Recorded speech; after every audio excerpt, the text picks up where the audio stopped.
अस्सलाम वालेकुम।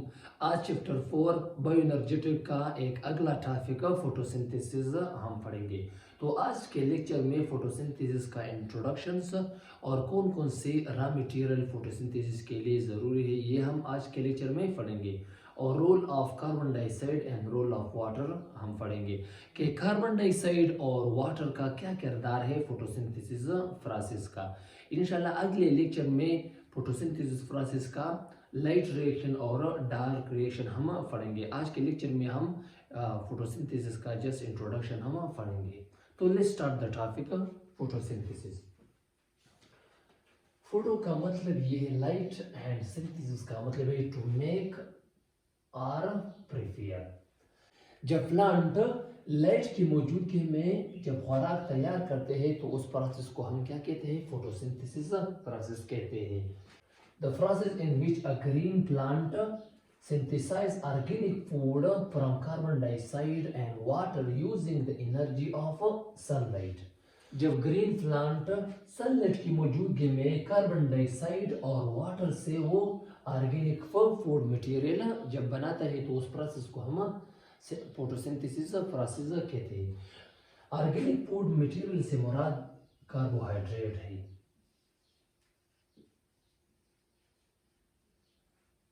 कि कार्बन डाइऑक्साइड और वाटर से वो कार्बोहाइड्रेट वो बनता है। फोटोसिंथेसिस प्रोसेस प्रोटिस्टा, एल्गी और सम बैक्टीरिया में भी होती है, लेकिन मेजॉरिटी ग्रीन प्लांट में होती है। Carbon dioxide and water are the raw material of the photosynthesis. Carbon dioxide और वाटर ये फोटोसिंथेसिस प्रोसेस के लिए एक रॉ मटेरियल है। इससे synthesis of organic food material, इससे ऑर्गेनिक फूड मटेरियल फिर बनता है with the help of energy. Sunlight की मौजूदगी में ये प्रोसेस होती है। और ये कार्बन डाइऑक्साइड और वाटर ये इनऑर्गेनिक का मटेरियल है। तो फोटोसिंथेसिस प्रोसेस में इनऑर्गेनिक मटेरियल से ऑर्गेनिक मटेरियल बनता है।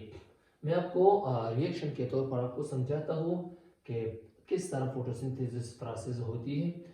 कि ये एक बैलेंस केमिकल इक्वेशन है फोटोसिंथेसिस प्रोसेस का। इस कार्बन डाइऑक्साइड और 12 वाटर मॉलिक्यूल्स प्लांट में एक ग्रीन पिगमेंट मौजूद है, उसको हम क्या कहते हैं? क्लोरोफिल कहते हैं। और इसका फंक्शन क्या है? ये सनलाइट को वो एब्जॉर्ब करता है। तो फिर इस सनलाइट को वो एब्जॉर्ब करता है और कार्बन डाइऑक्साइड और वाटर को ग्लूकोज और ऑक्सीजन में कन्वर्ट करता है और वाटर भी इज अ बाई प्रोडक्ट का प्रोड्यूस हो जाता है। ये वो ग्लूकोज है जो हम उसे खुराक के तौर पर इस्तेमाल करते हैं और इस ऑक्सीजन को हम ब्रीथ करते हैं, इससे हम सांस लेते हैं। सांस able to absorb a certain wavelength of light and reflect the other. Pigment वो सब्सटेंस है जो सनलाइट का एक खास वेवलेंथ को वो एब्जॉर्ब करता है और अदर लाइट को वो रिफ्लेक्ट करता है। और वो ऑर्गेनिज्म जो अपने लिए भी खुराक तैयार करता है और दूसरों के लिए भी, तो उस ऑर्गेनिज्म को हम ऑटोट्रॉफिक ऑर्गेनिज्म कहते हैं। और वो ऑर्गेनिज्म जो दूसरों से खुराक हासिल करता है और अपने लिए खुराक तैयार नहीं करता, तो उस ऑर्गेनिज्म को हम हेटेरोट्रॉफिक ऑर्गेनिज्म कहते हैं। तो so all other organisms depend on autotrophic organism for food or oxygen directly or indirectly। तो जितने भी ऑर्गेनिज्म है वो ऑटोट्रॉफिक ऑर्गेनिज्म पर असरअंदाज है, उस पर डिपेंड करता है, क्योंकि ऑटोट्रॉफिक ऑर्गेनिजम्स अपने लिए खुराक भी तैयार करता है और दूसरों के लिए भी खुराक तैयार करता है। जो अपने लिए खुराक नहीं तैयार नहीं करता है, तो हेटेरोट्रॉफिक ऑर्गेनिज्म ये डायरेक्टली या इनडायरेक्टली डिपेंड करता है ऑटोट्रॉफिक ऑर्गेनिज्म पर। डायरेक्टली का मतलब ये है कि हेटेरोट्रॉफिक ऑर्गेनिज्म ऑटोट्रॉफिक ऑर्गेनिज्म से डायरेक्ट खुराक हासिल करता है। फॉर एग्जांपल काऊ और बफेलो है, ये तो अपने लिए खुराक तैयार नहीं करता, तो वो प्लांट से डायरेक्टली खुराक हासिल करता है, लीफ हासिल करता है। तो उस तो डायरेक्टली ऑटोट्रॉफिक ऑर्गेनिज्म से खुराक हासिल करता है। और हम ह्यूमन की बात करें, ह्यूमन भी एक हेटरोट्रॉफिक ऑर्गेनिज्म है जो अपने लिए खुराक तैयार नहीं करता है। तो काऊ और बफेलो ऑटोट्रॉफिक ऑर्गेनिज्म से डायरेक्टली खुराक हासिल करता है और फिर हम काऊ और बफेलो से खुराक हासिल करते हैं, इसका गोश्त हम खाते हैं। तो इनडायरेक्टली भी हम ऑटोट्रॉफिक ऑर्गेनिज्म पर डिपेंड करता है। Chemically, photosynthesis is a redox process in which carbon dioxide is reduced into glucose and water is oxidized into oxygen. Carbon dioxide एक रिडॉक्स प्रोसेस है। ऑक्सीडेशन एंड रिडक्शन को combinedly हम क्या कहते हैं? रिडॉक्स प्रोसेस कहते हैं। तो कार्बन डाइऑक्साइड इनमें ऑक्सीडेशन और रिडक्शन प्रोसेस होती है। कि रिडक्शन प्रोसेस क्या है? कि वो रिएक्टर मॉलिक्यूल जो ऑक्सीजन को लॉस करता है और इलेक्ट्रॉन और हाइड्रोजन को वो गेन करता है, तो उस रिएक्शन को हम क्या कहते हैं? रिडक्शन रिएक्शन कहते हैं। और ऑक्सीडेशन रिएक्शन या ऑक्सीडेशन प्रोसेस वो प्रोसेस है जो जब रिएक्टर मॉलिक्यूल ऑक्सीजन को गेन करता है और इलेक्ट्रॉन और हाइड्रोजन को वो लॉस करता है, तो उस रिएक्शन को हम ऑक्सीडेशन रिएक्शन कहते हैं। तो फोटोसिंथेसिस प्रोसेस ये एक रिडॉक्स प्रोसेस होती है, इसमें ऑक्सीडेशन और रिडक्शन दोनों होती है। तो कार्बन डाइऑक्साइड वो रिड्यूस हुआ ग्लूकोज में, तो वाटर ऑक्सीडाइज हुआ ऑक्सीजन में। कार्बन डाइऑक्साइड का क्या किरदार है? Carbon dioxide is used the formation of glucose. Glucose ये एक्चुअली कार्बोहाइड्रेट है। ये हम चैप्टर सेकंड में ये पढ़ा है कि कार्बोहाइड्रेट का 3 टाइप है, मोनोसेकेराइड, ओलिगोसेकेराइड और पॉलीसेकेराइड। तो ग्लूकोज मोनोसेकेराइड में आता है। तो कार्बन डाइऑक्साइड का मेन किरदार फोटोसिंथेसिस प्रोसेस में ग्लूकोज का बनना है। ग्लूकोज कार्बन डाइऑक्साइड से बनता है। Carbon dioxide is utilised in dark reaction और Calvin cycle. Reaction photosynthesis process का 2 रिएक्शन है, लाइट रिएक्शन और डार्क रिएक्शन। तो actually carbon dioxide dark reaction या डार्क रिएक्शन को हम केल्विन साइकिल भी कहते हैं। तो कार्बन डाइऑक्साइड डार्क रिएक्शन में माला हुई है। Air contain about 0.03 to 0.04% of the carbon dioxide. Air में कार्बन डाइऑक्साइड का जो परसेंटेज है वो 0.03 से 0.04% है। Land plant use atmospheric oxygen for photosynthesis. जो लैंड का जो प्लांट है, जमीन का जो पौधे है, वो कार्बन डाइऑक्साइड एटमॉस्फेयर से हासिल करता है। फोटोसिंथेसिस प्रोसेस के लिए जो कार्बन डाइऑक्साइड वो एटमॉस्फेयर से हासिल करता है। Aquatic photosynthetic organism. Aquatic organism वो ऑर्गेनिज्म है जो पानी में अपना जिंदगी बसर करता है, तो उस ऑर्गेनिज्म को हम एक्वेटिक सिंथेटिक ऑर्गेनिज्म कहते हैं। तो aquatic photosynthetic organism obtain a carbon dioxide in the form of dissolved carbon dioxide, bicarbonate, carbonate are present in water. तो एक्वेटिक फोटोसिंथेटिक ऑर्गेनिज्म वो कार्बन डाइऑक्साइड हासिल करता है डिजॉल्व कार्बन डाइऑक्साइड से जो वाटर में डिजॉल्व है, बायोकार्बोनेट से अपना कार्बन डाइऑक्साइड हासिल करता है और कार्बोनेट से अपना कार्बन डाइऑक्साइड हासिल करता है। रोल ऑफ वाटर के फोटोसिंथेसिस प्रोसेस में वाटर का क्या किरदार है? Water give hydrogen and electron donor in photosynthesis process as well as oxygen we breathe come from water.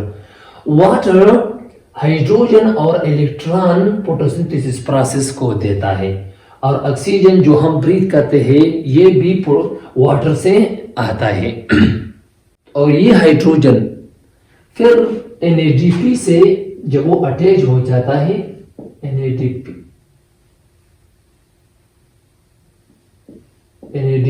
Plus से जब वो अटैच हो जाता है तो इससे NADPH बन जाता है। और NADPH से ये एक को एंजाइम है, इसका हम ऑक्सीडेशन करें तो इससे 3 ATP मॉलिक्यूल पैदा हो जाता है और बेयर सेल मुख्तलिफ एक्टिविटी के लिए उस एटीपी मॉलिक्यूल को वो इस्तेमाल करता है। ये किस तरह ये प्रोसेस होता है इंशाल्लाह ये अगले लेक्चर में हम ये क्लियर करेंगे, या फिर आपको ये एक्सप्लेन करेंगे कि फोटोसिंथेसिस प्रोसेस में वाटर का क्या किरदार है। Photolysis of water, splitting of water in the presence of sunlight.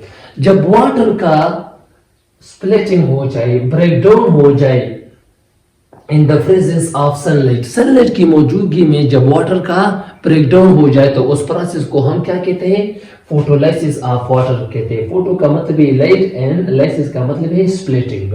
ये रिएक्शन है कि वाटर मॉलिक्यूल का जब फोटोलाइसिस हो जाता है तो इससे हाइड्रोजन मॉलिक्यूल बन जाता है और इलेक्ट्रॉन बन जाता है, जो फोटोसिंथेसिस प्रोसेस के लिए ये बहुत अहम किरदार इसका है, और इसके साथ साथ ऑक्सीजन भी प्रोड्यूस हो जाता है। The role of water in photosynthesis was first reported by Venneil 1930। के वेनिल ने 1930 में ये एक्सप्लेन किया कि वाटर के फोटोसिंथेसिस प्रोसेस में वाटर का क्या किरदार है। ये वेनिल ने 1930 में ये पहला इंसान है जो इन्होंने ये एक्सप्लेन किया। जो हम इस पर सांस लेते हैं ये वाटर से आता है, ये वेनिल ने पहली दफा ये एक्सप्लेन किया। His observation was based on photosynthesis. Bacteria make carbohydrate from carbon dioxide but do not release oxygen। शायद आपके मन में ये सवाल आया कि वेनिल ने ये ऑब्जर्वेशन, ये बात किस बेस पर किया। वेनिल ने ये बात इस बेस पर किया कि जो फोटोसिंथेटिक बैक्टीरिया है ये ऑक्सीजन रिलीज नहीं करता। किस तरह? फोटोसिंथेटिक बैक्टीरिया कार्बन डाइऑक्साइड को वो इस्तेमाल करता है और वाटर की जगह वो सल्फर डाइऑक्साइड वो इस्तेमाल करता है। तो इसका नतीजा ये है, फिर ये फोटोसिंथेटिक बैक्टीरिया ग्लूकोज प्रोड्यूस करता है और यहाँ पर सल्फर ऑक्साइड फिर ये प्रोड्यूस करता है के बजाय ऑक्सीजन। ऑक्सीजन यहाँ पर वो पैदा नहीं करता है। तो वेनिल ने ये एक्सप्लेन किया कि फोटोसिंथेटिक बैक्टीरिया कार्बोहाइड्रेट तो वो बनाता है कार्बन डाइऑक्साइड से और इसके नतीजे में ऑक्सीजन वो प्रोड्यूस पैदा नहीं करता है। Niel hypothesis was confirmed by Hill in 1937 or 1940। he used a heavy isotopes oxygen 80s। Vanilla का जो हाइपोथेसिस था, जो बात थी, वो हेल साइंटिस्ट ने प्रूव किया।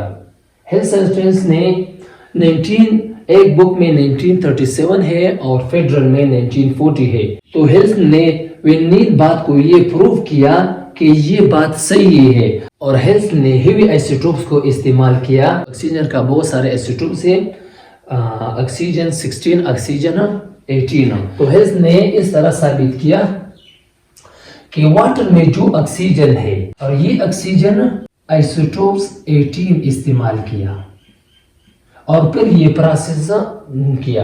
तो यहाँ पर जो ऑक्सीजन आया है उसका भी आइसोटोप्स 18 था। तो हेल्स ने ये कंफर्म किया कि वेनिल का जो हाइपोथेसिस था, जो बातें वो ठीक थी, क्योंकि प्रोडक्ट में जो ऑक्सीजन आया है वो भी आइसोटोप्स 18 था। तो ये था आज का लेक्चर। आज के लेक्चर में फोटोसिंथेसिस प्रोसेस का इंट्रोडक्शन और कौन कौन सी रॉ मटेरियल फोटोसिंथेसिस प्रोसेस के लिए ज़रूरी है, और रोल ऑफ कार्बन डाइऑक्साइड और रोल ऑफ वाटर को भी एक्सप्लेन किया। इंशाल्लाह अगले लेक्चर में लाइट रिएक्शन और डार्क रिएक्शन भी इंशाल्लाह एक्सप्लेन करेंगे। अल्लाह हाफिज़।